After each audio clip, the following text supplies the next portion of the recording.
एक मित्र ने पूछा, आप कहते हैं संसार का प्रत्येक संबंध स्वार्थ से जुड़ा है, तो जब हर व्यक्ति स्वार्थी है और प्रत्येक पल अपना और अपनी की दौड़ में लगा है, तो संसार के प्रत्येक व्यक्ति को सुख और शांति प्राप्त हो जानी चाहिए।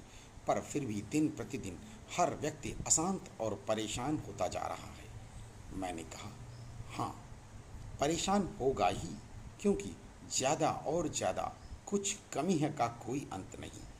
तो जीवन में सुख शांति की तरफ ध्यान किसका है? ध्यान तो और ज़्यादा पाने में है। तो शांति कैसे प्राप्त होगी?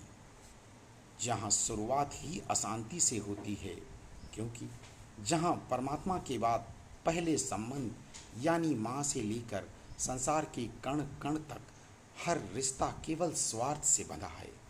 यहाँ किसी को किसी की नहीं, सिर्फ अपनी अपने सुख और अपने आराम की पड़ी है।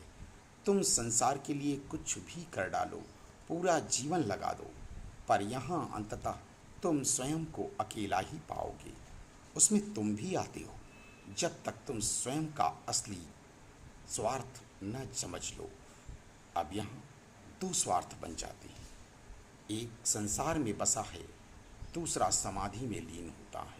संसार का स्वार्थ दिखाई पड़ता है, पर स्वयं के स्वार्थ को देखना पड़ता है, क्योंकि स्वार्थ यानी स्वधन अर्थ यानी स्वयं के अर्थ को जानना, मतलब ये जानना कि तुम क्या हो और कौन हो। जरा गौर करो, शब्द एक ही है, पर काम दो विपरीत दिशाओं में करता है।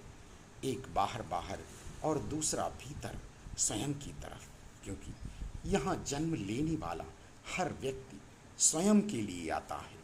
पर जब तक शरीर है यानी अपने कुछ होने का अहंकार है, तब तक तुम्हारा ये स्वार्थ संसार को कष्ट देता है।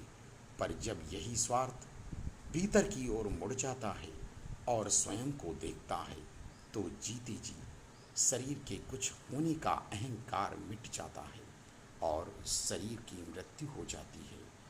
तब यही स्वार्थ तुम्हें बुद्ध बना देता है। फिर तुम्हारी छाँव में बैठकर संसार को परम शांति का अनुभव होता है। पर यदि कोई शांत होना चाहे तभी, नहीं तो जन्म लेते ही अशांति शुरू हो जाती है, क्योंकि जन्म लेते ही दूध पाने के लिए रोने लगते हो। स्वयं अनुभव करो। राधे।